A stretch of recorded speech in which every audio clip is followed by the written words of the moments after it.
Okay, so we're in this beautiful Sky Palace in San Diego, California, where we're gonna replace this nice 60-inch TV, but it's from like 2013 with an S95D 65-inch that's gonna actually cover this hole. So we have all kinds of crazy things to talk about, including if the S95D is a perfect TV with the anti-glare finish to have in a bright room like this. So let's get into the install. So what we got here is a hole that held a 60-inch TV over this awesome looking fireplace. But the problem is Samsung doesn't really make 60-inch TVs any longer.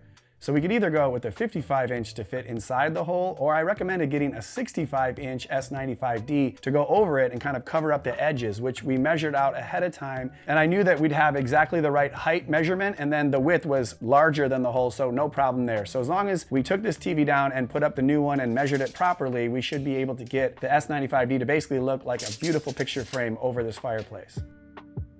And again, the 60-inch TV we're replacing was from 2013, and while it is 3D capable and it was pretty good for the times, it is only 1080p. It's not even 4K. And I know everybody thinks that their TVs from the early 2000s are the best thing since sliced bread, including plasmas and all that, but people don't really understand how good TVs have gotten over the last few years. And so this S95D is gonna blow their socks off, especially the anti-glare finish of the new TV, because there was a lot of reflections coming off that old 60-inch that's just really not ideal for a really bright room.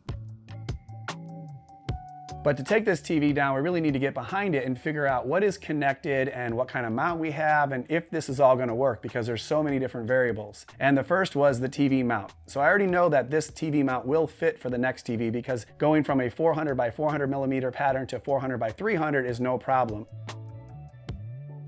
Now, we will have to move the bracket up in order to make it match, and we're gonna have to measure the hole distance from the top of the TV for this one and the other TV and kind of do the math there to check out. But we do need to disconnect everything before we can take this TV down. So we had to disconnect a couple HDMIs. I'm not even sure that those were being used anymore, the same with the LAN line and all this kind of stuff. So moving all this, we probably will upgrade this Roku device because it is about 4 or 5 years old. See if the new Roku Ultra 4K will work better, or if they're just gonna use the Tizen operating system, but they've been used to the Roku system, so we'll probably just use that. And speaking of the S95D, we've definitely had this in the house and unboxed it there, but not with this amazing view that we have outside of the window here in San Diego. So this is a very nice treat.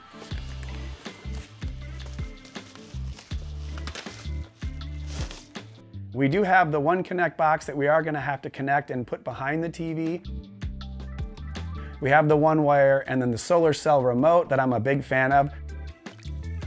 And I don't think the solar cell remote is gonna have any problem staying charged up in a room with a beautiful sunny view like this. Typically we're putting these in regular living rooms, but I mean, the view is absolutely amazing from up here.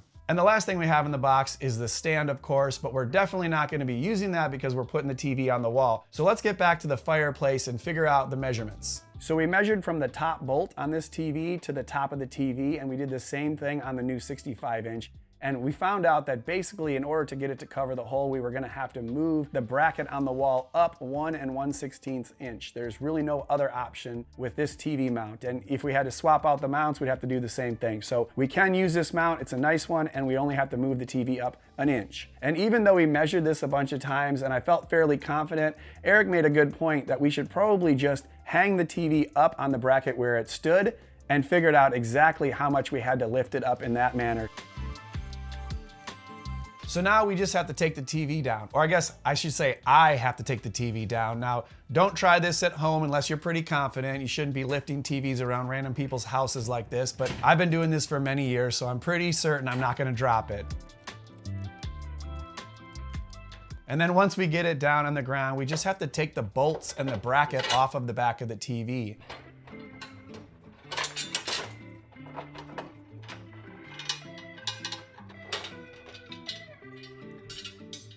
And luckily, because we're going from a Samsung to a Samsung, it's the same M8 size bolts that we would use, but we do have to add a little bit more depth with some spacers so that these bolts won't bottom out in a thinner TV. But you may not get that lucky if you switch brands, but all this stuff can be bought at Home Depot. You can get different size bolts, you can get washers, spacers, all this stuff. So if you're not getting a new TV mount that comes with all these bolts, you can always pick them up at a local hardware store.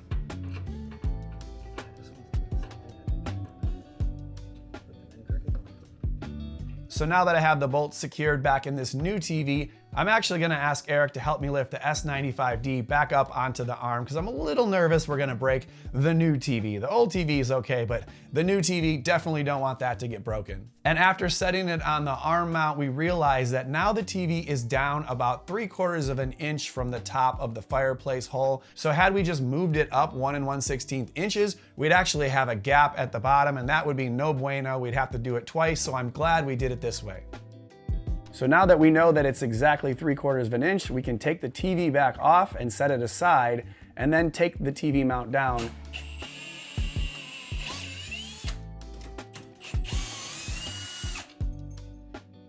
A good thing about this Sanus mount is that it does kind of come apart, so you can lift the actual arm mount off the wall bracket, which does help a little bit because they can be kind of heavy when you're doing this by yourself.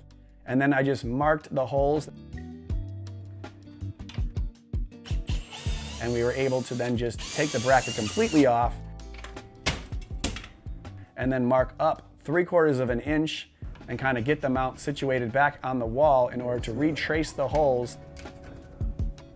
And knowing that the studs were sitting flat behind this tile, I knew it was pretty easy to hit one stud on each side. So really we just had to move up 3/4 of an inch and re-drill 4 new holes and put the bracket back up.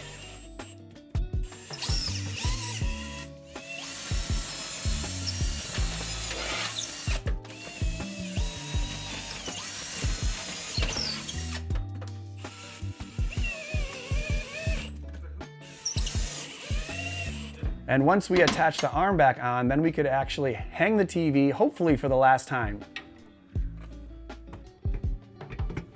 There you go. Perfect.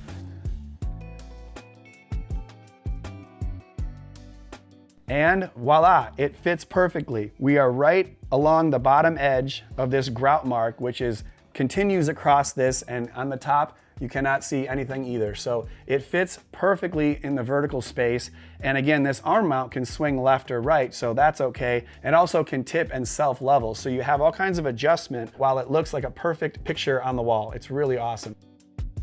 And as you can see, this is not the anti-reflective material that we're talking about here. We do need to pull the plastic. But before we do that, we have to connect everything behind the TV, because when you're installing a TV, it's all about making sure everything works together.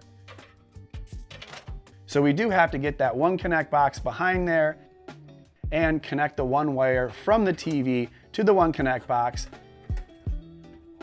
Add the HDMI cords that we had before for the Sonos Beam. And we also have this new Roku Ultra 4K that we're gonna give a try and see if it works better than the streaming stick that they were using before. So we'll connect that all up and do a little bit of wire management to make sure that this doesn't all fall down when we leave, and it should be well contained behind this TV.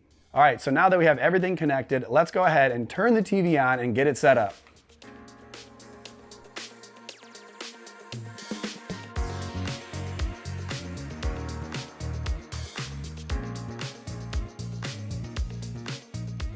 Okay, so now we have it all set up, and it looks bright and beautiful and all that, but we really need to pull the plastic off because it still looks super reflective and shiny, and that's just not what the S95D is.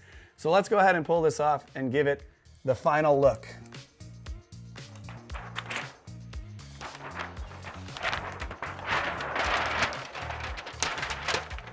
Whoop, that didn't, I pulled that off a little aggressively.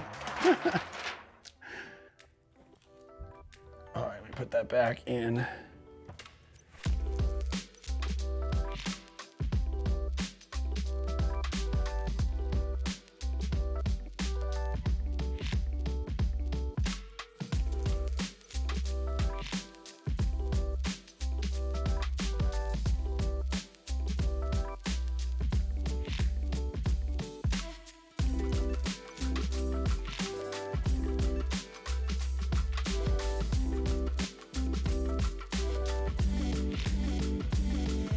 All right, so the TV's up. We pulled the plastic off. It looks absolutely incredible up here, and I think it's the perfect TV for a beautiful penthouse condo like this in San Diego with all kinds of light in the daytime, and at night it's gonna look like a beautiful OLED like these do. So beautiful Samsung S95D QD-OLED installed.